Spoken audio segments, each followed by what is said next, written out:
Assalamualaikum warahmatullahi wabarakatuh. Halo semuanya, kembali lagi bersama saya Najwa Rahma dan di sini kita akan membahas IP address dan subnetting.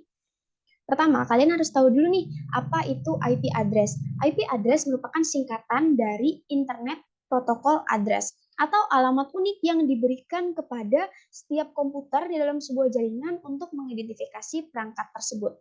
Baik, untuk lebih mudahnya lagi, mungkin di sini saya akan memberikan sebuah analogi tentang si IP address ini. Oke, bayangkan kalau si IP address ini adalah sebuah alamat rumah. Dan si jaringan ini adalah kurir, seorang kurir yang bertugas mengantarkan data atau mengantarkan paket ke alamat-alamat rumah tersebut. Tentunya alamat rumah itu boleh boleh diganti, boleh berpindah, tetapi tidak boleh sama antar rumah. Begitu pula dengan IP address. IP address tidak boleh memiliki IP address yang sama dengan komputer-komputer lain, dengan IP address yang lain itu tidak boleh sama.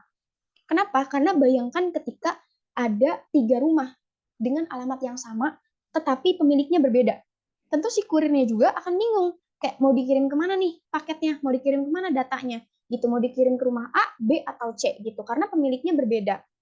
Si kurirnya akan bingung dan si pemilik rumahnya pun akan rebutan alamat yang disebut IP konflik kalau di IP address. Nah, rebutan alamat ini terjadi karena mereka bertiga memiliki alamat yang sama. Si rumah A merasa kalau itu tuh alamatnya dia gitu. Si rumah B ngerasa itu alamatnya dia. Begitupun si rumah C juga ngerasa enggak, ini tuh alamat saya gitu. Jadi akan terjadi rebutan alamat. Begitu pula dengan komputer, dia akan terjadi IP konflik kalau memiliki IP address yang sama. Seperti itu. Semoga analoginya dapat dimengerti ya, teman-teman. Nah, selanjutnya kita akan membahas dua IP address yang berbeda. IP address ini dibagi menjadi dua golongan. Pertama, ada IP public atau IP yang dapat diakses secara global. Biasanya IP public ini diberikan oleh ISP atau penyedia internet untuk perangkat-perangkat yang terlibat atau terhubung di internet gitu. Jadi IP public ini sesuai namanya, dia bersifat publik dan bisa diakses secara global atau umum gitu. Berbeda dengan IP private.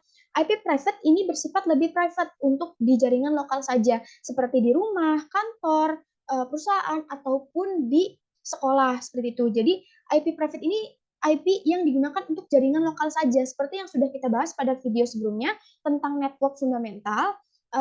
IP private ini digunakan pada jenis jaringan local area network ataupun metropolitan area network, itu disebut jaringan lokal. Nah, untuk wide area network atau jaringan yang luas itu menggunakan IP public yang bisa diakses secara global. Nah, contoh IP private itu ada 192.168.0.0 sampai dengan 192 dan dengan subnet mask 255.255.255.0. Nah, titik 0 pada subnet mask ini dapat diubah sesuai kebutuhan yang akan dihitung pada pembahasan selanjutnya, yaitu menghitung subnet mask atau subnetting. Tapi subnet mask ini apa sih? Subnet mask ini adalah proses pembagian dua IP proses pembagian satu IP menjadi dua bagian. Jadi si IP address ini dibagi dua oleh si subnet mask menjadi IP host dan IP jaringan gitu. IP untuk si komputer itu sendiri atau si hostnya, dan untuk IP jaringan yang berbagi dengan komputer lain gitu. Subnet mask itu aslinya ada 32 bit yang di dalamnya ada 8 bit untuk masing-masing oktetnya. Jadi masing-masing oktetnya itu ada 8 bit. Jadi 1 sampai 8 dikali 4. Tentunya kalian udah nggak asing ya dengan kata bit, angka biner itu 1 dan 0. Angka biner kan 1 0 1 1 gitu-gitu. Nah, sama dengan subnet mask, 32 bit itu terbagi menjadi 4 yang isinya 8 bit setiap oktetnya. 32 bit ini juga biasa ditulis dalam prefix. Prefixnya itu ada prefix slash 24, 25, 26, 27, 29 sampai yang terakhir yaitu slash 31. Ini adalah contoh prefix kelas C. Ini dia subnetting. Subnetting itu apa sih? Subnetting itu adalah proses pembagian suatu jaringan besar menjadi beberapa jaringan kecil atau subnetwork. Jadi subnetting ini adalah proses pembagian jaringan yang tadinya besar sekali menjadi beberapa jaringan kecil sesuai kebutuhan guna efisiensi gitu, untuk menunjang efisiensi. Subnetting ini terdiri dari total IP, subnet mask, IP network, IP broadcast, dan IP range. Di sini ada tabel subnetting yang bisa kita lihat ya teman-teman, ada kelas A, kelas B, dan kelas C. Di kelas A ada prefix 8 sampai prefix /15. Di kelas B ada prefix /16 sampai dengan prefix /23. Dan yang tadi sesuai dicontohkan itu ada prefix kelas C. Itu ada prefix 24 dan yang terakhir itu prefix 31. Baik, kita langsung saja praktek tentang si subnetting ini. Kita praktek subnetting menggunakan studi kasus ya. Kita mempunyai 40 komputer misalkan. Nah, berapa sih total IP yang diperlukan untuk semua komputer tersebut? Jadi kita punya 40 komputer di sebuah jaringan. Kita pengen tahu nih berapa total IP, IP network, IP broadcast, subnet mask-nya, dan IP range-nya berapa untuk 40 komputer ini. Kita langsung saja hitung pertama itu cara hitung total IP. Nah, gimana sih cara ngitung total IP-nya? 40 komputer ditambah 2. Kenapa di situ tuh ada tambah 2? Karena setiap IP di komputer itu memerlukan 2 IP tambahan. Yang pertama untuk IP network atau jaringan, yang kedua itu untuk IP broadcast. Jadi 40 tambah 2 sama dengan 42. Nah, kita cari nih kelipatan dari 2 yang memenuhi kebutuhan tersebut, untuk memenuhi kebutuhan komputer tersebut. Contohnya 2 pangkat 5, itu kan 32. Nah, berarti terlalu kecil, kurang 10 untuk mencapai 42. Jadi masih kurang, jadi kita nggak bisa pakai 2 pangkat 5. Nah, selanjutnya ada 2 pangkat 6, itu kan 64. Berarti udah cukup, bahkan lebih untuk memenuhi kebutuhan si komputer tersebut. Jadi total IP-nya kita pakai 2 pangkat 6, yaitu 64. Total IP sama dengan 20.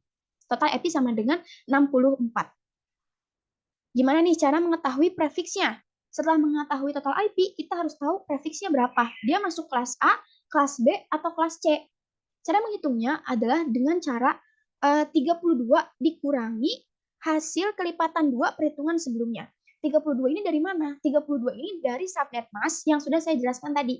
Subnet mask kan ada 32 bit. Nah, 32 bit dikurangi 6. 6 itu hasil dari 2 pangkat 6. Sebelumnya kan sudah dihitung ya, yang memenuhi kebutuhan komputer itu 2 pangkat 6. Nah, jadi 32 dikurangi 6 sama dengan 26. Jadi prefixnya itu /26 atau masuk ke dalam kelas C. Selanjutnya, bagaimana sih cara mengetahui subnet mask-nya? Nah, cara mengetahui subnet mask itu dengan cara mengurangi 32 bit itu dengan total IP. Maksudnya 32 bit ini adalah 32 bit kan dibagi menjadi 8 setiap oktetnya kan. Jadi 8, 8, 8, 8. Jadi 32 dibagi menjadi 4 bagian yang memiliki 8 bit masing-masingnya. Nah, 256 ini adalah dari 2 pangkat 8. Jadi kelipatan 2 8 kali gitu. 256 dikurangi total IP. 256 dikurangi 64 tadi yang total IP sama dengan 192. Jadi subnet mask-nya adalah 255.255.192. Sebenarnya subnet mask ini sudah bisa kita ketahui ketika kita menghitung prefix sebelumnya, karena di tabel subnetting tadi jadi udah ada prefix dan di sampingnya sudah ada subnet mask-nya. Tapi cara ini bisa digunakan ketika kalian butuh menghitung subnet mask secara manual ataupun menghitung prefix secara manual. Ini dia hasil subnetting berdasarkan studi kasus tadi. Dengan total komputer 40 komputer, itu menghasilkan total IP 64, IP network-nya 0, IP broadcast-nya 63, dan range IP-nya itu 1 sampai dengan 62. Nah, kenapa dari 1 sampai 62? Karena sesuai yang saya jelaskan di awal tadi, setiap komputer itu memiliki IP tambahan. IP tambahan 2 ini untuk IP broadcast dan IP jaringan atau IP network. Nah, IP network itu 0, jadi 0 sudah digunakan untuk IP network dan 63 itu sudah digunakan untuk IP broadcast. Jadi tidak bisa digunakan sebagai IP range lagi. Jadi tidak bisa digunakan sebagai IP address lagi. Jadi IP range-nya hanya dari 1 sampai dengan 62. Sekian penjelasan saya tentang IP address dan subnetting. Semoga analogi dan cara yang saya sampaikan mudah dimengerti oleh teman-teman semua. Sekian dari saya, terima kasih. Sampai bertemu di video selanjutnya.